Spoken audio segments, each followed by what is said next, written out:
izan dela, nondik jarraitu behar duen. Dia eta genero arrakalak izenburuarekin Arantza Ujido Solazabalek Euskal Herriko Unibertsitatearen Ekonomia eta Enpresa Fakultateko irakasleak eskainiko digun hitzaldiarekin. Seguimos adelante. Aurrera jarraitzen dugu, lanaldia eta genero arrakalak izenburuarekin Arantza Ujido Solazabalek eskainiko digun hitzaldiarekin. Ujido Euskal Herriko Unibertsitatearen Ekonomia eta Enpresa Fakultateko irakaslea da. Eta ekonomia feministan aditua. Nola. Hor dago koska, porque está bien reducir. Zen ondo dago lanaldia murriztea, baina ikusi beharko da nola banatzen den. Eta bestela, esan izaietela etxeko laguntza ez? Lan bat hemen egiten dute, gero beste leku batean, batetik bestera joan bertu, eta bar. Horregatik oso garrantzitsua da, azterlanek genero ikuspegia txertatzea.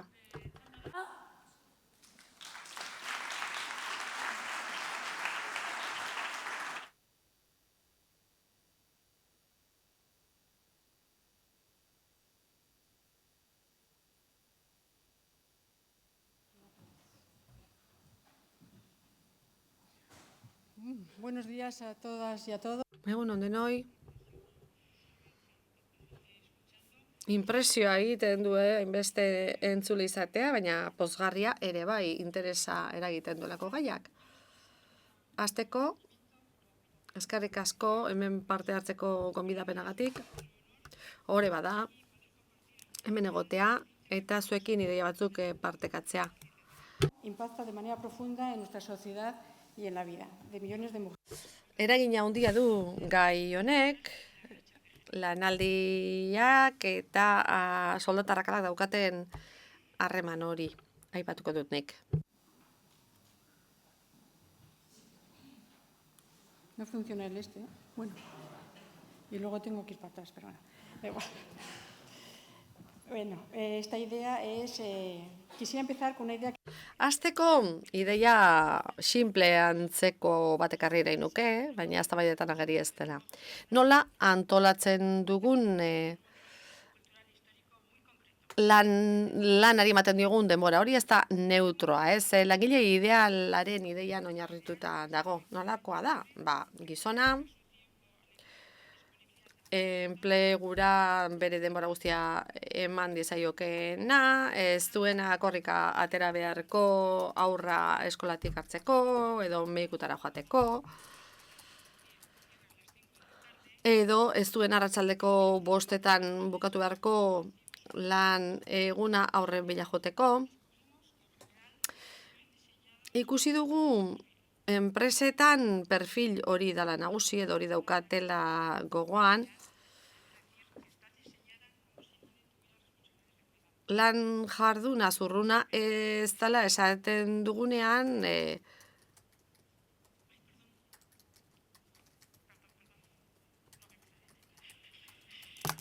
Cuestiones que sí las tenemos. Kontua da, gizarteak ardura batzuk eman dizkiola emakumeari, zaintzarenak hain zuzen ere. Etxeko lanak, haurrak zaintzea, adinekoak zaintzea, hoiek dira emakumearen topoak lan munduan sartzeko gizonekin batera. Hortik etortzen dira soldata penalizazioak, batipat Espainian, non lanaldiak oso zurrunak izaten jarraitzen duten. Soldata arrakalaren erdia lotuta dago lan egindako ordu kopuruekin. Ze lanaldi partzial askoz gehiago erabiltzen dute emakumeek. Gainera, badira zenbait azterlan erakusten dutena penalizazio bat dagoela urteko soldatan, baita orduen araberako soldatan ere, eta hor gainera, sarbide gutxiago egoten da emakumeentzat ikastaroetan, edota aurrerabide profesionalean. Eztabaidan askotan aztertzen da zenbat lan ordu egiten diren,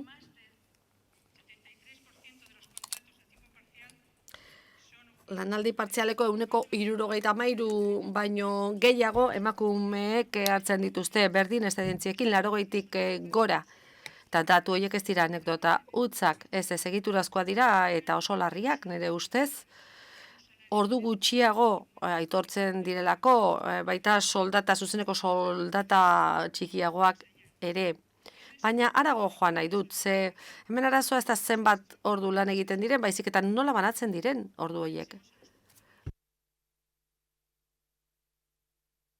Adibidez, medikuen guardiak edo aparteko lanak, industrian egiten direnak, lana aurrera izateko edo azken orduko bilerak.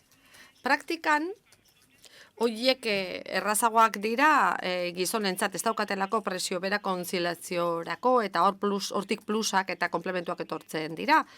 Aldiz, emakumeek ezin dute horietan egon. Eta hor, efektu biderkatzaile bat gertatzen da. Ordu gutxiago aitortzen zaizkie eta komplementu gutxiago jasotzen dituzte. Eta komplementu horiek ez dira txikiak, sektore batzuetan saldataren herena ere izan daitezke. Ideia gako bat ekarri nahi nuke, ona zaintza, jada aipatu dena. Ali Hatchild, soziologoak, bigarren lanaldia terminado kontzeptua ekarri zuen. Ze lan jarduna bukatu ondoren etxekoa geratzen baizaie, eta horretan jarraitzen du. Estaten arabera, emakumeek ordaintzen eztan lanaren 50 gehiago egiten du gizonak baino, eta jakina hortaz aparte, mendeko direna zaintzen dituzte, aurrak eta bar, eta hor kudeaketa ikusezin bat dago, planifikazioa, erosketak, eta bigarren lanaldi horrek baldintzatu egiten du emakumea lan mundura egokitzea. Eta nola onartuko duzu gaueko guardia bat urrengo goizean aurra eskolara eraman behar baita, edo nola geratu 8 egingo den bilera batera. Eta horre zirkulu zoro bat sortzen da. Nola lanaldia ez den egokia konziliziorako, orduan emakumeek ordu gutxi hartuko dituzte, lanaldi partziala egingo dute, edo eta ibilbide profesionalean aurrera egiteari uko egingo diote. Eta hortik dator soldata arrakala eta genero estereotipoak. Partzialtasuna hitz egin nahi nuke eta amatasunaz ere bai. Ikusten da korrelazio altu bat dagoela genero soldata arrakalaren eta amatasunaren artean. Soldata arrakala familiarra deritzo horri. Emakumen diru sarrerak altuagoak izan daitezke aurrak jaio aurretik, hori ikusten da datuetan, parte hartze gehiago dago emakumeen artean lehenbiziko aurra jaio eta gero lanaldi partzialetan. Datuek argi uzten dute, partzialtasuna emakumeen artean 15%tik 31,2 pasatzen dela, umeak euki lehenagotik ondoren gora. Gizonen portzentaiak baino puntu berean geratzen dira, 5tik bera, 4,8.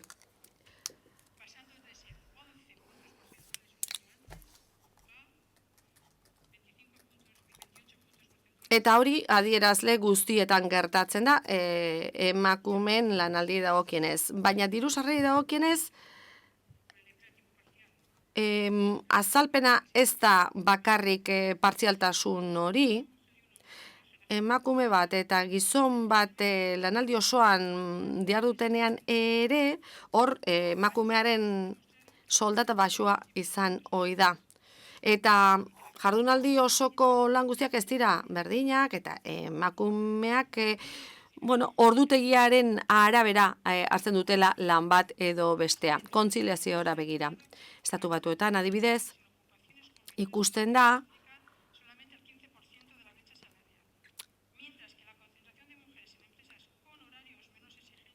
ez dala hainbeste diru sarrera, baizik eta ordutegiaren malgutasuna horrek ekartzen dituela erabakiak. Orain, hain ikusgarria ez dan alderdi batean geratu nahi nuke, soldata komplementuak.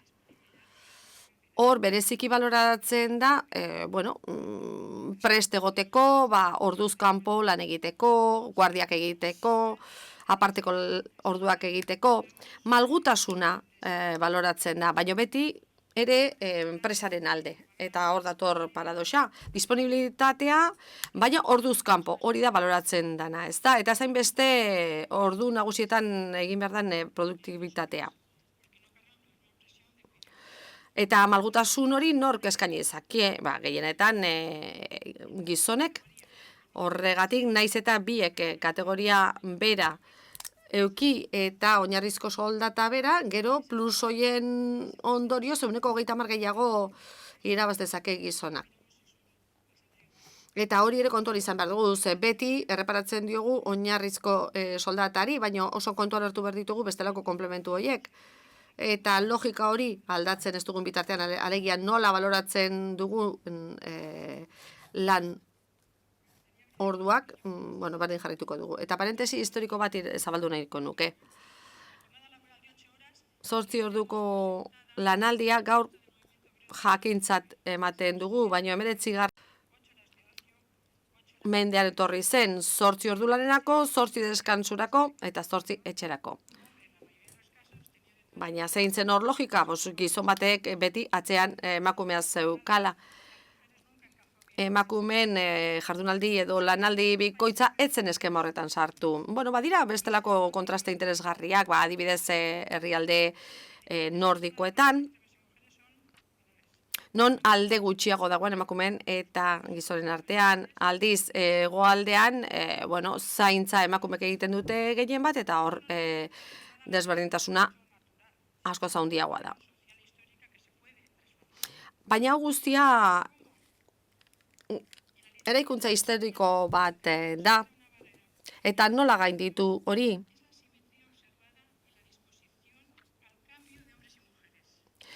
Aldaketarako gogoa hor dagakoa, gizon eta emakumeen arteko berdina baldin bada, orduan egoera ere aldatuko da. Emakumeak sartzen dira, eta datuak ala diote, gizonezkoak nagusi diren hoietara, eta ez alderantziz. Eta gizonen parte hartzeak gora egin du. Gehiago joan dira lan mundura gizonak etxeko lanera baino. Lan jardunari dagokionez, neutroak dira paperean, baina aldiz efektu handi bat daukate generoen ikuspegitik. Hain zuzen ere, lanaldiaren muga gizonek bizi baitute.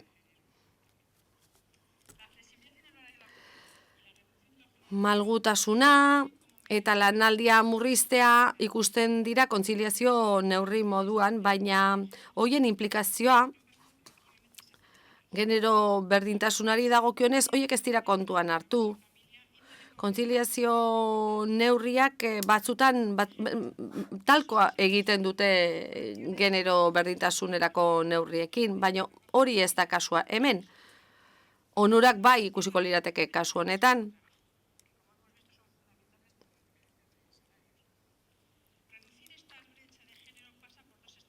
Genero arrakala hori murrizteko bi gauza egin behar dira, hasteko. Costes de flexibilización de la jornada laboral.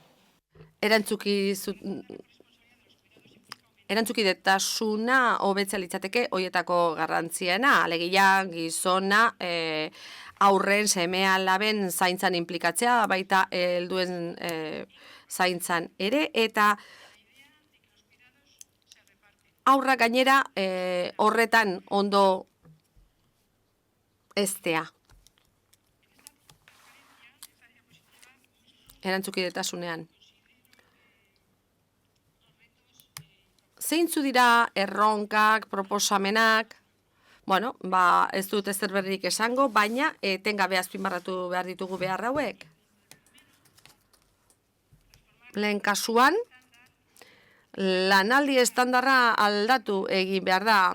Beste buelta bat eman behar dioguni, ez da nahikoa murrizteko. Bai, beti ondo dago, ordu gutxiago osatzea, lanaldi horiek, lan egun horiek, baina horrek konzentrazio handiago ekar dezake, estresa ere murriztu dezake, eta beraz, bueno, ongizatea handiago izango da langileen artean, eta gainera hor langileak konprometituak izango dira, eta hori ona izango da beraientzat, baina baita enpresentzat ere.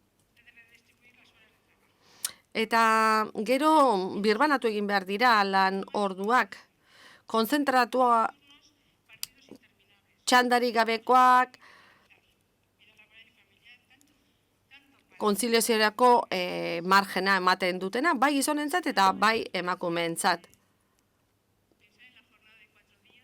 4 eguneko lanaldia planteatu beharko litzateke, edo 32-35 orduko astea plantea genezake. Proposamen hau Europatik dator, non langilek 180 ordu egiten dituzte, baina lortu behar dituzte enpresaren helburuen 100%. Eta horrek produktibitatea hobetu egiten du, baita ongizatea eta kontziliazioa ere. Eta proba pilotuak egin dira, arrakastatsuak gertatu direnak gainera, Islandiaren kasuan, besteak beste. Erresuma Batuan eta Alemanian ere bai. Islandian 2015-18 bitartean egin zen pilotaje hori eta emaitza onak eman zituen 2019an. Eta hor bizikalitateak hobera egin zuen, baina baita produktibitateak ere. Erresuma Batuan, esperimentu pilotu handi bat egin zen 2022-2023an, eta 180 eredu horren arrakasta argi utzi zuen eta enpresa batzuek betikotu egin nahi izan zuten hori. Alemanian, 2023ko amaieran, esperimentu bat jarri zen abian, 4 eguneko lan astea txertatzeko eta enpresen 170 etzen aurreko eredura itzuli. Implementazio eredu ezberdinak abian jartzea zen hemen asmoa eta ez dute sektore guztietarako ez dute eredu berak izan behar. Horregatik enpresa guztiek ez zuten erabaki 4 egunez lan egitea eta 5 istea. Baizik eta, bueno, jardunaldia modu ezberdinetan murriztea erabaki zuten, modu asinkronoan. Eta hala, sailak funtzionamentuan jarraitzen zuen, lanean jarraitzen zuen, naiz eta egunero jende kopuru bera ez izan. Espainian ere egin dira horrelako pilotajeak, 2023an adibidez, Valentzian laguneko lanaldia, eta hor argi geratu zen, bueno, inpaktu egokia izan zuela bai langilengan eta baita sektore batzuetan ere, naiz eta industria bakoitzak behar espezifikoak dituen.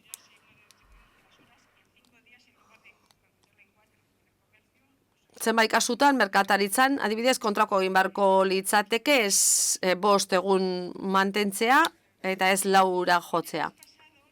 Baina bestelako ordutegiekin. Joan den hilabetean, irakurri nuen,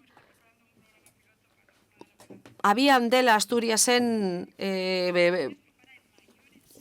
pilotaje bat, euneko, edo beto esan da, 32 orduko lan astea abian jartzeko.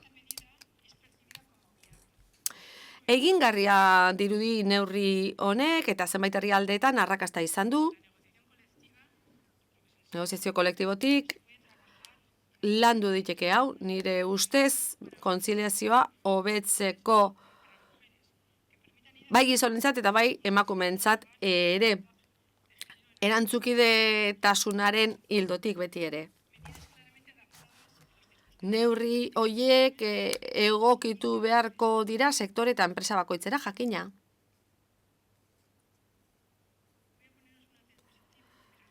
Beste gardenki bat jarri nahi dizuet, non ikusten diren batez besteko ordu kopuruak, asteko lanaldia litzateke, joan den urteko datua dira, 2024koak herrialde ezberdinetan, batez bestekoa da, batzuek lan ordu gehiago egiten dituzte, beste batzu gutxiago.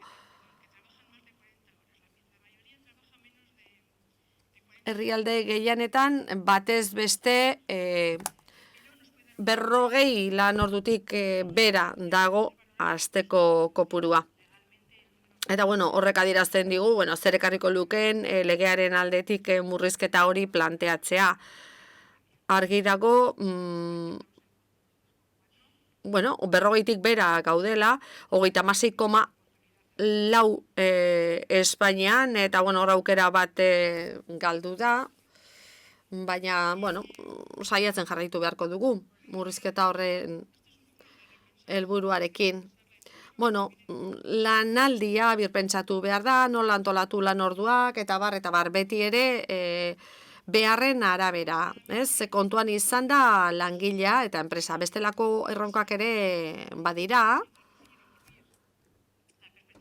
Adibidez, gero ikuspegia, lan aldaketa eta reforma guztietan, hain zuzen ere, desberdintasunari aurre egiteko eta lan harremanak bidezkoak izan daitezke, baita inklusiboak ere. Gero eta zarragoa da gure gizartea eta beraz zaintza lanetarako malgutasuna behar dugu. Eta zaintzaren sektore horri duintasuna enbartzaio. Erantzukidetasuna ere ezinbestekoa da gizonaren aldetik. Neurriak hartu behar dira, ze borondatezkoak baldin badira, askotan gizonek ez dute hartzen, guraso baimenak, adibidez, hor daude, baina uko egin daiteke, eta orduan neurriak hartu behar dira. Beretan gizonak arditzaten horrelako neurriak ere, kontziliazio neurri horiek, behar bezala ordainduta eta bar. Eta gero, inklusioa sustatu behar da, enpresaren baitan, negoziazioetan, beti ere, genero perspektiba, genero ikuspegia txertatzeko. Gero, emaitzak baliotsi behar dira eta zain beste enpresan ematen diren orduak. Eta batez ere, kultura aldaketa bat behar dugu gizarte osoan. Ezin dugu pentsatu kontziliazioa arazo edo auzi pribatu bat dena, emakumeena, ez gizarte osoaren eskubide bat baita, eta heziketan aldaketa handi bat behar da horretarako, alborapenik gabekoa, ikusterakoan, zer ikasten duzun, zertan lan egiten duzun, eta bar. Amaitzeko, hausnarketa bat denbora da gure baliabide preziatuena eta oso mugatua da. Horren arabera ikusiko dugu zenolako gizartea garen eta ze gizarte izan nahi dugun.